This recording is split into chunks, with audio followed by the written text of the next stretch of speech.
East Brandywine Township Board of Supervisors AM meeting Thursday, May the 7th, 2026. It is 9 a.m. A recording device will be in use during this meeting. Opening of the meeting with the Pledge of Allegiance. Pledge allegiance to the flag of the United States of America, and to the republic for which it stands, one nation, under God, indivisible, with liberty and justice for all. Okay, we will begin with the oath of office for new police officer Joseph Spina. Joe, you want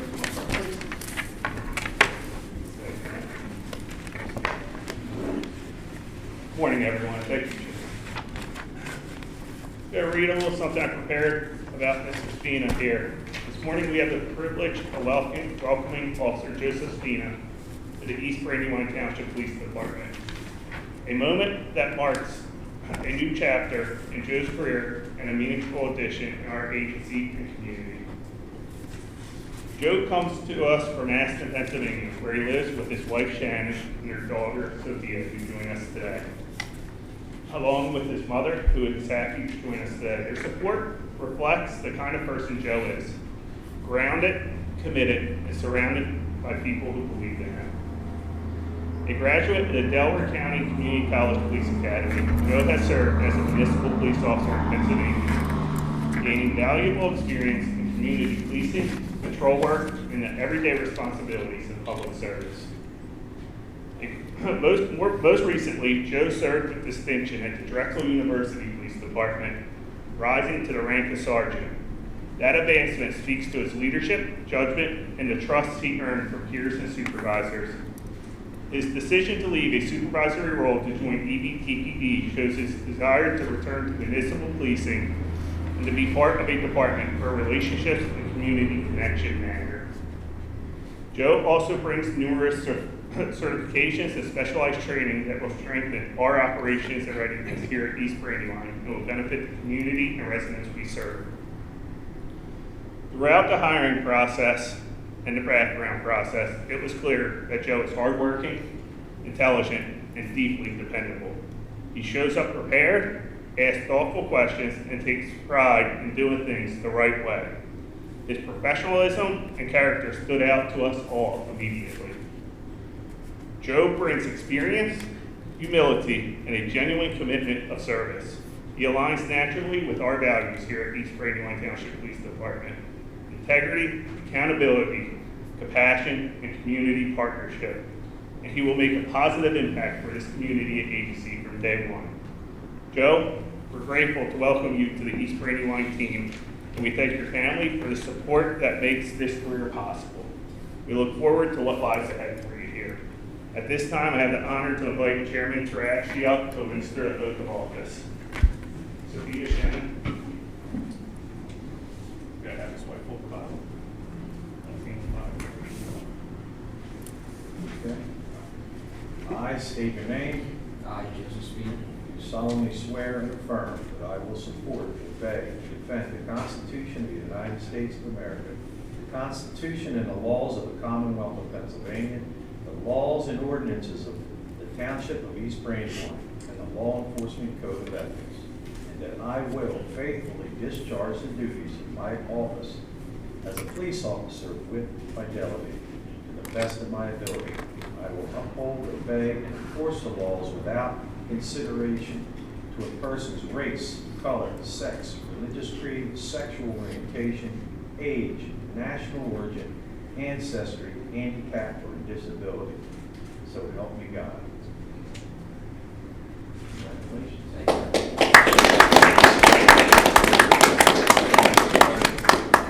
Thank you so much. Thank you. Congratulations. Welcome. Congratulations. Thank you. Congratulations. Thank you. Congratulations. Thank you. You guys are free to leave.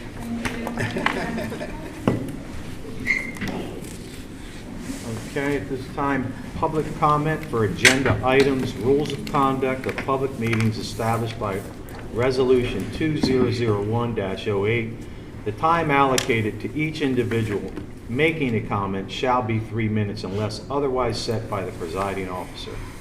Additional public comment may be granted at the discretion of the presiding officer at the conclusion of the meeting. Do we have any comment on agenda items? Seeing none, we will move on to the minutes of the previous meeting. Approvals of the April 16th, 2026 Board of Supervisors meeting minutes. Do I get a motion to approve, or are there any questions? So moved. Get a second? I second. All in favor? Aye. Okay, treasurer's report, authorization to pay the bills and approve payroll. I believe I did look at it, and we did sign the checks. Anyone have any questions? No questions. Do I get a motion to approve? Make motion to approve the payroll. Do I get a second? I'll second. All in favor? Aye. All right. Old business. Seeing no old business, we are on to new business. Appointment of Edward Foley as special counsel in the matter of 500 ER-EBY Trust. Luke Revin. Good morning, Mr. Chairman, members of the board. This morning, staff is recommending the appointment of Attorney Edward Foley as special counsel in connection with the 500 ER-EBY Trust proceedings. This is an unusual circumstance involving a concurrent validity hearing before both the Board of Supervisors and the Zoning Hearing Board.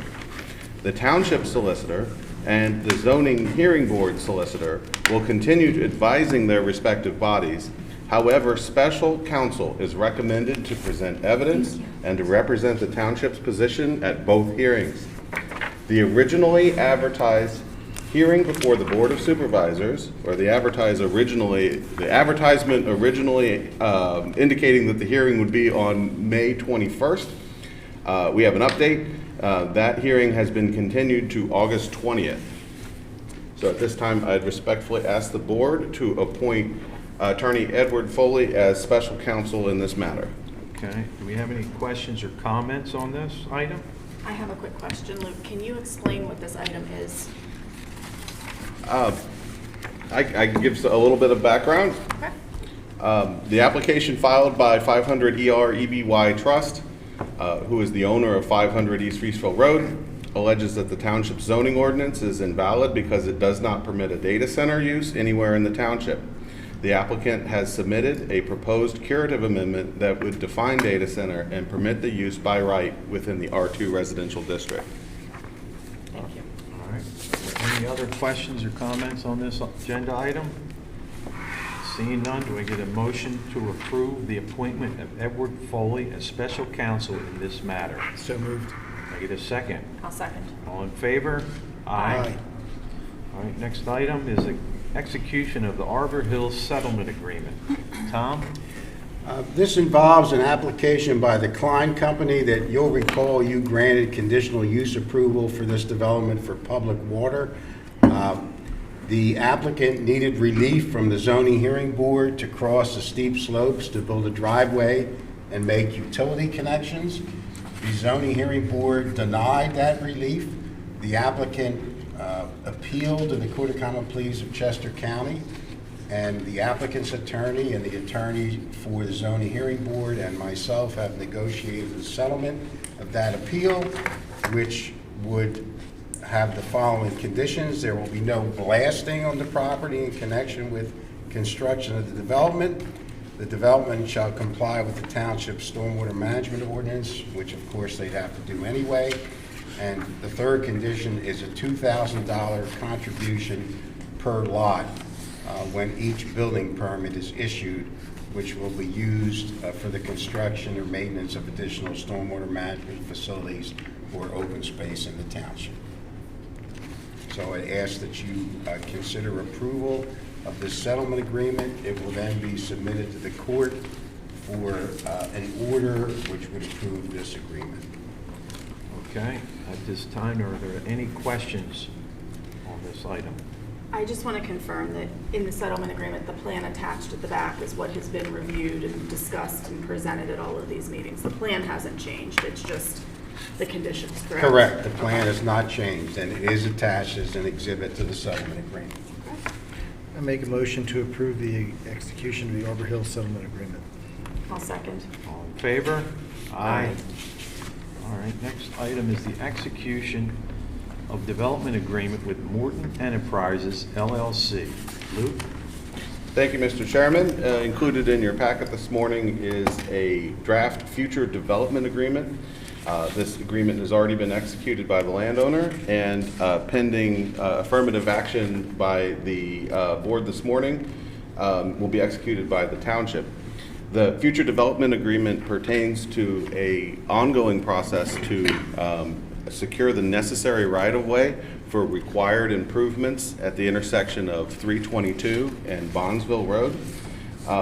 The township has taken a great deal of effort to try to obtain the necessary right-of-way voluntarily from the affected landowners. This development agreement is with such a landowner. It pertains to a property owned by Morton Enterprises, and the future development agreement has a few terms that I will summarize here. For the purpose of calculating gross lot area as defined by the East Brandywine Township zoning ordinance for any future development or redevelopment on the property, the township confirms and agrees that the square footage of the required right-of-way as depicted in Exhibit A, being 1,975 square feet, shall be included in the calculation of gross lot area. Second, it says for the purposes of the calculation of the minimum front yard for future development or redevelopment of the property, the township hereby confirms and agrees that the building setback line as defined in the East Brandywine Township zoning ordinance shall be measured from the legal right-of-way line labeled on the same Exhibit A as said right-of-way line existed prior to the conveyance of the required right-of-way. So those are terms that in this agreement that preserves the development potential of this property while also securing the right-of-way necessary to make needed intersection improvements. So at this time, I'd respectfully ask the board to authorize the chairman to execute this agreement. Okay. If I may, Mr. Chairman, I'd like to thank the principal of Morton Enterprises, Mr. Matt Chris, for cooperating with the township to convey the necessary right-of-way and the temporary construction easement, and also to thank our township secretary, Lisa Taraski, for her assistance in obtaining these properties. Okay, I make a Thank you. motion to execute the development agreement for Morton Enterprises LLC. Can I get a second? I'll second. All in favor? Aye. Aye. We have no subdivision or zoning applications, ordinances, and resolutions for consideration. A, Resolution 5 of 2026, SFPM Brandywine Wallace Elementary School. Lisa? Good morning. Good morning. This Resolution 5 of 2026 pertains to the sewage facility planning module for Brandywine Wallace Elementary School. The school is moving from on-site water and sewer to being connected to public sewer and water. This is a requirement that DEP puts upon us to review these documents, and before they're willing to sign off on them, we have to issue this resolution. The township municipal engineer has also reviewed the module and found it to be consistent with the township zoning and land use ordinances. Once the board adopts this resolution, again, it will be sent back to the DEP for their final technical review and approval. So this morning, I'm respectfully asking the board to adopt Resolution 5 of 2026. Okay, are there any questions on this resolution? Seeing none, do I get a motion to approve Resolution 5 of 2026? Make a motion to approve Resolution 5 of 2026. Do I have a second? I'll second. All in favor? Aye. Aye. All right, so we're on to B, Resolution 6 of 2025. A resolution of the Board of Supervisors of East Brandywine Township authorizing the acquisition of real property interest located in the Township of East Brandywine, Chester County, Pennsylvania, by the purchase or condemnation for the purpose of public road, traffic signal, utility, and stormwater management improvements. Tom Estee, please. Thank you. I believe it's actually Resolution 7 of 2026. Is it 6? It's Resolution 6 of 2026. The board will recall that approximately a year ago, I think it was in March of last year, you adopted a similar resolution. Since that time, we've tried to acquire all of the necessary property interests for what we call the Guthriesville intersection improvements. With the cooperation of several of the landowners, we have acquired most of the properties necessary, but there are 3 owners which we have not been able to negotiate an agreement. So, and the eminent domain code requires that the resolution that authorizes eminent domain proceedings must be no more than 1 year old when the condemnation is filed. So this resolution is basically mimics the resolution you passed in 2026, which authorizes our office and the township to file declarations of taking against, it's actually 4 properties where we have not been able to obtain the property interest. Okay. All right, at this time, comments that I have pertaining to this are that this project has been in the works for approximately 22 years at this time, and this is a long-needed improvement to our community, highway improvement. It's amazing to me that we've gone this long with the amount of development that's taken place, not only in our community, but in the surrounding communities, to not have these highway improvements done at this intersection. So at this time, we cannot delay any further moving forward with this. And the next question I have for Tom is, how quickly will we be able to move on these acquisitions once we approve this? Or if we approve this today? I'm sorry, I expect that the declarations will be filed next week. Okay. So at this time, I'm looking for a motion to approve Resolution 6 of 2025. Well, and real quick, I also want to say, in going around and talking to the residents, one of the main concerns I heard was traffic and traffic concerns, and can you help with the traffic? And unless we condemn these properties and take them within eminent domain, we cannot fix that part of the traffic.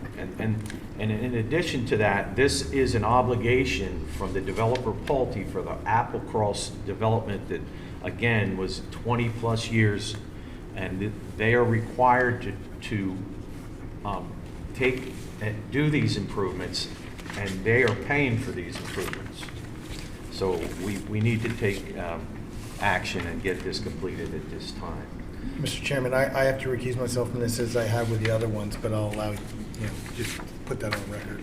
Okay, do I get a motion to approve Resolution 6 of 2025?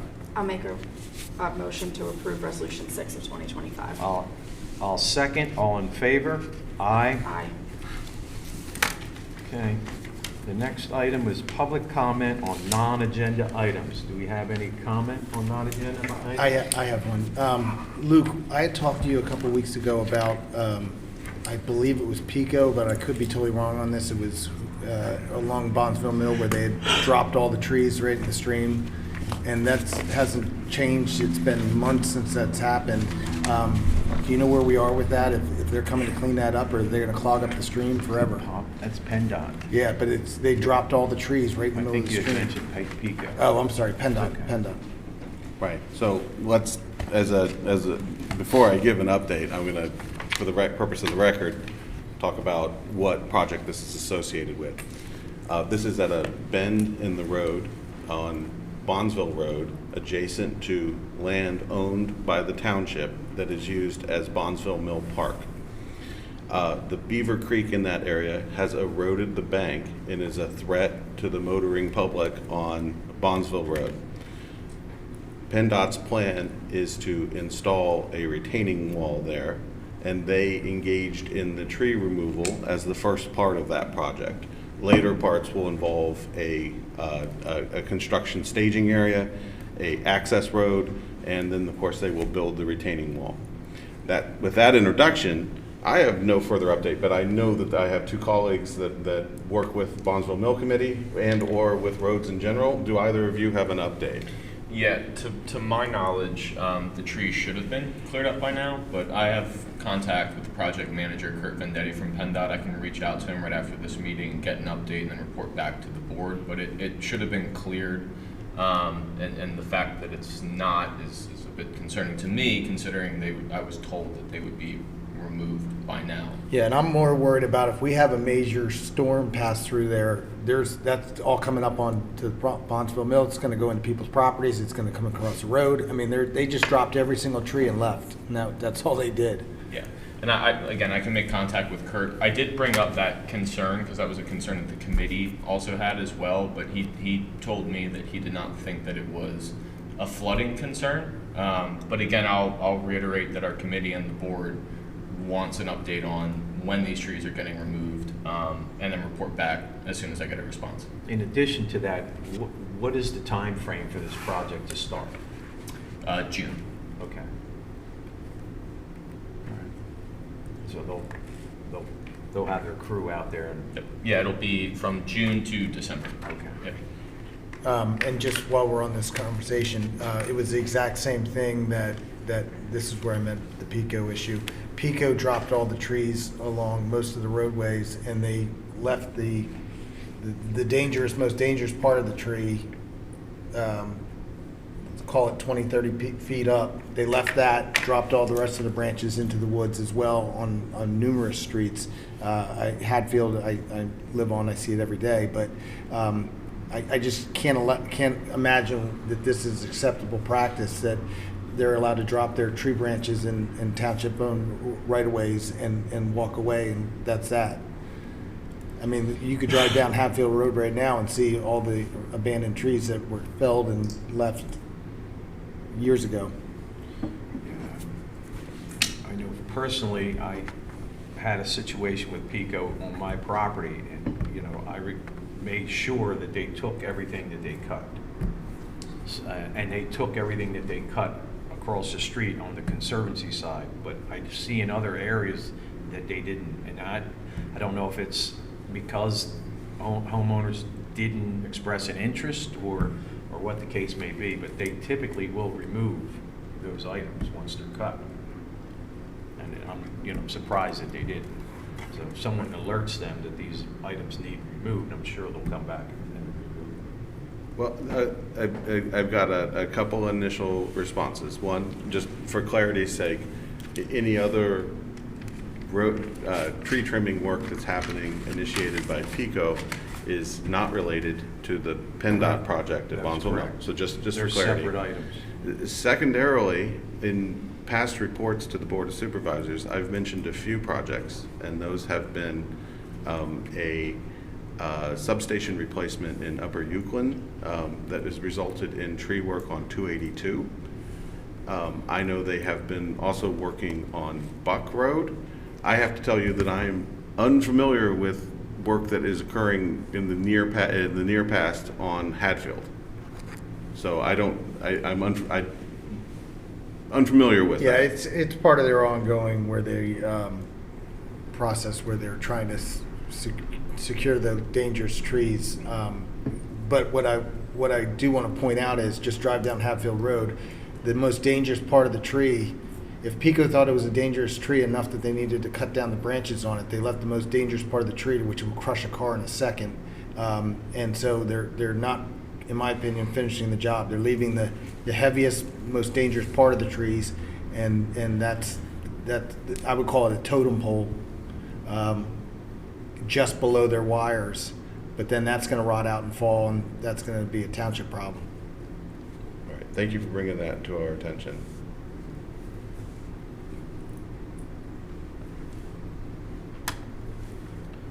Maybe one other Yes. thing too, if we're Yes. good. Are we good? As I'm learning things about the township and the legal notices, and I know we do everything in accordance with the law for the legal notices, whether it's a curative amendment hearing or whether it's, a variance or whether it's the zoning hearing board, and I know we publish those in the paper. But I know a lot of people don't get the paper anymore, and it's hard to find online when you Google /impossible if you don't know where to look, because I had to ask Luke where to go, and he gave me the specific website. And I think we should make it easier for people to figure out what's going on from a public hearing perspective. And I was gonna propose and look into, can we maybe put a section on our website that links to either the, what is it, the PA, PApublicnotice.com. the PApublicnotice.com, so they can go look for public notices themselves? Can we do something so that it's easier to find the public notices, especially since now a lot of people don't get the newspapers and it's hard to find when you just Google. One of the things in addition, well, when you have you'll have a public notice, but you'll also have meeting schedules and meeting agendas. So, if anyone is interested in understanding what's going on with regards to the meeting or any notices, then they would then be in that section under meetings and meeting agendas. You'll see that notice and that scheduled meeting appear there as well. It just, when I look, so for example, and I'm just going to use this for an example, this isn't the only example, but like the 500 ER EVY, to know what that is, you have to know to go to the PA public notices sites, or you have to get the paper to go read what that is. And there was another one with Delaney Drive, with the house, with the zoning hearing board, but it was hard to find the notices because frankly, I didn't know where to go. And I'm sure a bunch of our residents don't either. So it's just, can we, and if we're okay with this, I'm happy to work on it, to just get something on the website so that people can go see what these notices are and what's potentially next to them or what they care about, whether it's a new development, whatever. Yeah, and I would say, aside from that, maybe even flashing it on, if there's an important one that the board feels necessary, flashing it on the digital board out front, please. You gotta be careful with that, because in some instances if you're drawing attention to one and not another, then you're creating a situation of prejudice. Yeah. So you gotta you're be right. mindful that if you're gonna do a public notice section in the website to say, okay, here's public Put 'em all notices, in. then it's all of them. Yep, I agree. Or at least just show them, Yeah, here's where you can go. You can Right. go to the public notices. You can see public notices for any municipality in the state of Correct. Pennsylvania. But maybe we flash on the board, please check out our new link on the township website for public notices. Yeah, like, or maybe in the mile marker, you Yep, put a yep, small yep. article that's like, you Agreed. can go here to, so I can, if we're good with that, I'll Yeah, run I'm with fine that with with that. Luke and figure out how to make that work, so it's Yeah. not a ton of extra work. Well, yeah, I mean, that sounds like there's no action from the board. It's No. more of an administrative item, correct, Luke? Yes, I would, it doesn't require official board action. I do, however, think as it relates to our marketing plan generally, it's best to have these discussions like we just did. So, we'll find a solution. I don't mean to muddy the waters in any way, shape, or form. Part of the reason why it doesn't exist already is because there are multiple parties who could originate a public notice on behalf of the township. So I'll give you 4 examples. The township secretary could originate a notice because a meeting date and time changed. The township solicitor could generate a notice because there is a ordinance pending before the Board of Supervisors. The zoning hearing board's solicitor could generate a notice because there is a hearing before the zoning hearing board. And staff may originate because we have an item for sale, a used vehicle we would like to sell. And even furthermore, an engineer might generate a notice because we're going to bid for a particular product or service. Because these different sources all can result in an ad in a paper, the most efficient way to communicate to the residents about all the ads is to link to the website that hosts all of ours. Because at any given moment, as strange as it seems, we might be unaware of an ad that's running. Yeah, and it changes. The schedule may change, so, and that's why you've got to rely on the agenda, the meeting schedule, and then look at that agenda, because that's constantly being adjusted based on, requests for extensions and various other reasons, so. So we'll look at that. Excellent. Yep. Thank you. All right. Get some signatures. Okay, so at this time, there will be an executive session following this meeting to discuss personnel matters. Do I get a motion to adjourn? So moved. Seconded. I'll second. All in favor? Aye. Thank you.